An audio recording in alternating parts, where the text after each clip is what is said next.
Hey preschoolers, I have a story from Africa for you today.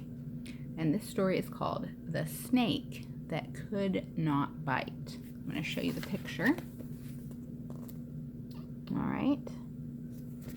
And this starts with a verse. And this verse is from the book of Proverbs in the Bible, chapter 18, verse 10. And it says, "The name of the Lord is a strong tower. The righteous runs into it and is safe." So we're going to find out how God keeps someone safe in this story. All right, one time a missionary had a very exciting experience with a big poisonous snake, and the Lord showed how wonderfully he could fulfill his promise in this verse for him. All right, this is a missionary story. One day I was riding on my bicycle in Central Africa. In this part of Africa, there are no roads, just narrow, winding footpaths with tall grass and bushes on either side. When a tree falls down, the Africans just go around it. After many years and many trees falling, you can imagine how full of turns these paths can be. Because these paths are so crooked, a person cannot go fast on his bicycle. He also never knows when he might come on a fallen tree across the path, and if he can't stop in time, he might break his bicycle or hurt himself.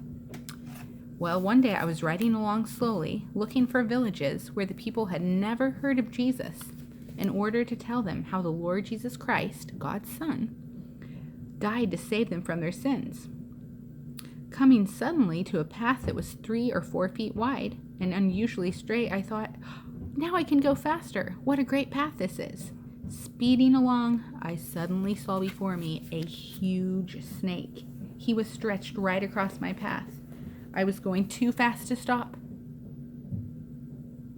So there was only one thing to do, and that was ride over the snake. Bump, bump. The 2 tires went over it. I became so excited that I fell off my bicycle about 20 or 30 feet beyond the snake. The angry snake darted at me. Within reach of where I fell, there was a piece of dead tree branch.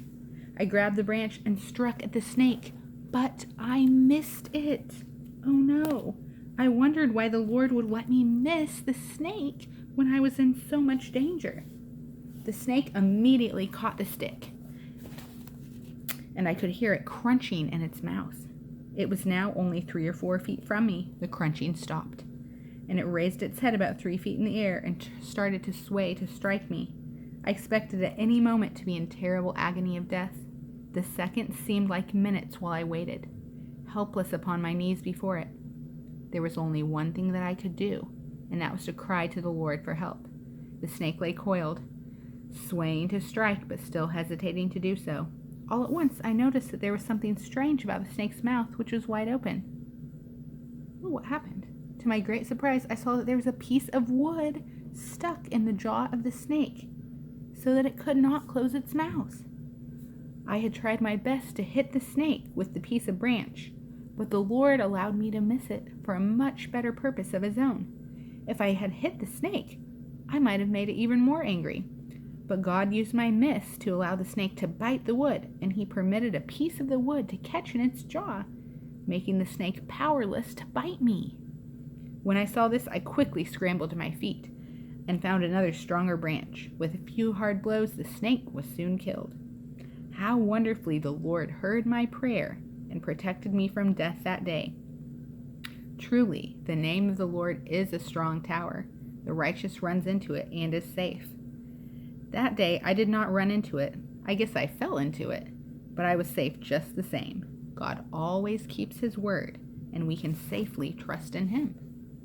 Did you know it? Just like when that missionary prayed, and God used the stick to keep the snake's mouth open so it couldn't bite him, God will keep us safe when we call on him in our trouble.